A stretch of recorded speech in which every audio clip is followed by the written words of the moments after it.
ഈ നിസ്വാർത്ഥതയാണ് മനുഷ്യനെ മനുഷ്യനാക്കുന്നത്. ആ നിസ്വാർത്ഥതയാണ് മനുഷ്യന്റെ അസ്തിത്വത്തെ കൊണ്ട് പഠിപ്പിക്കുന്നത്. നമ്മൾ ആലോചിക്കേണ്ടതുണ്ട്. അക്രിം ജാറക വലൗ കാന കാഫിറ. നിന്റെ അയൽവാസി അന്യമതസ്ഥനാണെങ്കിൽ അവനെ ഒന്നുകൂടി ബഹുമാനിക്കണം, അവനെ ഒന്നുകൂടി ഗൗരിക്കണം.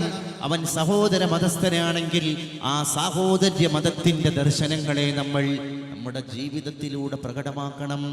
ആയിഷ ബീവിയുടെ വീട്ടിൽ എന്തെങ്കിലും വിഭവസമൃദ്ധമായ സ്പെഷ്യൽ ഭക്ഷണ പദാർത്ഥങ്ങൾ പാകം ചെയ്യപ്പെട്ട് കഴിഞ്ഞാൽ അള്ളാഹുവിൻ്റെ റസൂലിൻ്റെ മുമ്പിലേക്ക് ആ ഭക്ഷണം കൊണ്ടുവരപ്പെടുന്നതിൻ്റെ മുൻപേ ലോകത്തിരുമേനി തൻ്റെ പ്രിയതമയായ ഭാര്യയോട് പറയും, ആയിഷ, നമ്മുടെ അടുക്കളയുടെ മുൻഭാഗത്തുള്ളതൊരു ജൂതന്റെ കുടുംബമാണ്. ആ ജൂതന്റെ കുടുംബമാണ് നമ്മുടെ അയൽപ്പക്കക്കാരെങ്കിൽ നമ്മുടെ അയൽപ്പക്കക്കാരന് നമ്മുടെ വിഭവസമൃദ്ധമായ ഭക്ഷണത്തിൻ്റെ ഒരു ഭാഗതയും കുറിക്കാൻ ഞാനും നീയും ബാധ്യസ്ഥരാൻ. അതുകൊണ്ട് അവനെ കൊണ്ടുപോയി കൊടുക്ക് എന്നതിൻ്റെ ശേഷം മതി നമുക്ക് അന്നം രുചിക്കാൻ എന്ന് ലോകപരിഷ്കർത്താവ് മുഹമ്മദ് മുസ്തഫ സ്വല്ലല്ലാഹു അലൈഹി വസല്ലം മദീനയുടെ മണലാരണ്യത്തിലൂടെ സഹാബത്തിന് ക്ലാസ് എടുത്തുകൊണ്ടിരിക്കുമ്പോഴാണ് മണലാരണ്യത്തിലൂടെ അന്യമതസ്ഥനായ ജൂതന്റെ ഭൗതിക ശരീരം വിലാപയാത്രയായി ശവമഞ്ചത്തിൽ കൊണ്ടുപോവുകയാണ്. ആ യാത്രാവേളയിൽ ഇരുന്നു കൊണ്ട് ക്ലാസ് കേട്ടുകൊണ്ടിരിക്കുന്ന സഹാബത്തിനോട് പരിശുദ്ധ റസൂൽ സല്ലല്ലാഹു അലൈഹി വസല്ലം പറഞ്ഞു കൊടുക്കുകയാണ്, സഹാബ, നിങ്ങൾ എണീറ്റ് നിൽക്കണം. ആ പോകുന്നതൊരു ജൂതന്റെ മയ്യിത്തല്ല, അതൊരു മനുഷ്യന്റെ മയ്യിത്താണ്.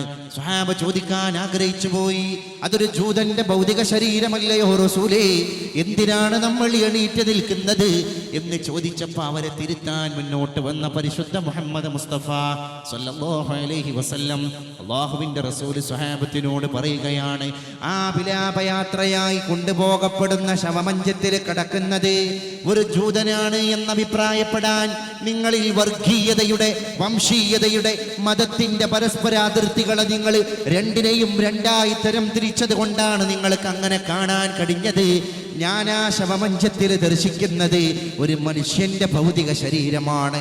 ജൂതൻ എന്ന് പറയുന്ന പദപ്രയോഗത്തിൽ നിന്ന് മനുഷ്യൻ എന്ന് പറയുന്ന ഉദാത്തവൽക്കരണത്തിന്റെ സിദ്ധാന്തത്തിന്റെ സോപാനത്തിലേക്ക് ഉത്താനം പകർന്നിട്ട് സ്വഹാബത്തിന്റെ മനസ്സിനെ കൊണ്ടുപോകാൻ മാനുഷികത്തിന്റെ മഹാചാര്യനെ പോലെ, മാനവികതയുടെ വിപ്ലവകാരനെ പോലെ, സഹിഷ്ണുതയുടെ ചമൽക്കാരദായകമായിരിക്കുന്ന ദർശനങ്ങളുടെ ഉപജ്ഞാതാവിനെ പോലെ, വമാ അർസൽനാക ഇല്ലാ റഹ്മത്തൽ ലിൽ ആലമീൻ പരിശുദ്ധ മുഹമ്മദ് മുസ്തഫ സല്ലല്ലാഹു അലൈഹി വസല്ലം